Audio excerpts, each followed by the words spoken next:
And Mr. Stewart, 5 minutes. Thank you, Chair. Thank you, Minister, for being here today. I just want to get one thing on the record here. What I have here is an answer from Charles Souza, your parliamentary secretary, that shows that there were 199 citizens of China, 22 Russian citizens, 4 citizens of the Iranian regime who were either international students, temporary workers, or visitors, allowing them access to things like blueprints, diagrams, and software on military jet engines, aircraft, FLIR, avionics, missile technology, and electronic countermeasures equipment.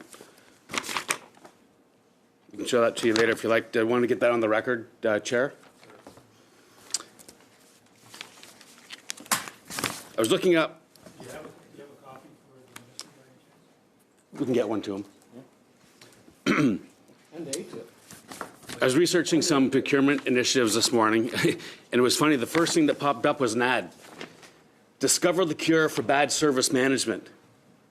And that led me down a little bit of a rabbit hole, and it got me thinking about the procurement times that we have for some of our equipment for military use. Over 7 years to buy tow trucks. That one caught my interest. Over 10 years to buy drones. Meanwhile, we've seen rising threats from China and Russia, which would suggest that these timelines for military procurement should be compressed to weigh against the threats. Now, I understand that in procurement, there's an element of risk management to be, whether it's financial risk management or equipment risk management. But at the moment, the risks seem to be tilted towards those of the soldiers, because they're not soldiers and airwomen, airmen, and sailors, because they're not getting the equipment they need in a timely manner. Can you explain to me how we can improve our procurement system such that our CAF members can get equipment that their life depends on in a more timely manner? Merci, Monsieur le Président. Et vous avez correct. Thank you, Mr. Chairman. Once again, you correctly pointed to the importance of affiliating our armed forces, but you invested less than 1% in the armed forces before 2015.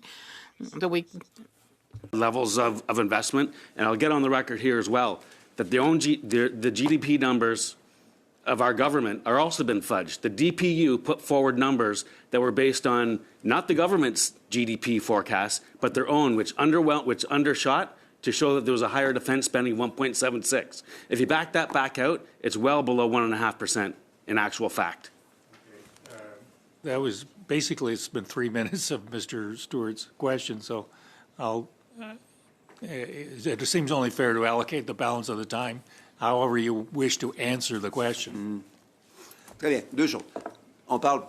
Two things. We're talking about 2015 spending. In 2015, it was less than 1% of the GDP invested by the Conservatives. Then there's risk management. You're perfectly right. We have to manage risk in a way that guarantees that the forces will have the equipment they need. So we have to accelerate the processes, and that's what we're trying to do, among other things, with the announcement I made last Thursday with Eldred Harris.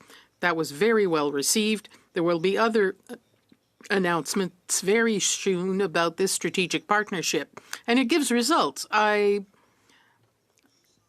There are 200 additional aircraft, 9 in the last 2 years alone, which is more than in very many years preceding that. We're talking about investment in the shipbuilding strategy, dozens of ships, icebreakers that protect our coasts and our seas. So these are significant elements of progress, but can only be done if we have the money necessary to do it. Thank you. When we had General Leslie here a few weeks ago, he said that in 2023, Canada spent more money on consultants and professional services than it did on the Army, Navy, and Air Force combined. Would you suggest that, or would you agree that this was a misuse of money, and why are these funds not being directed towards our troops?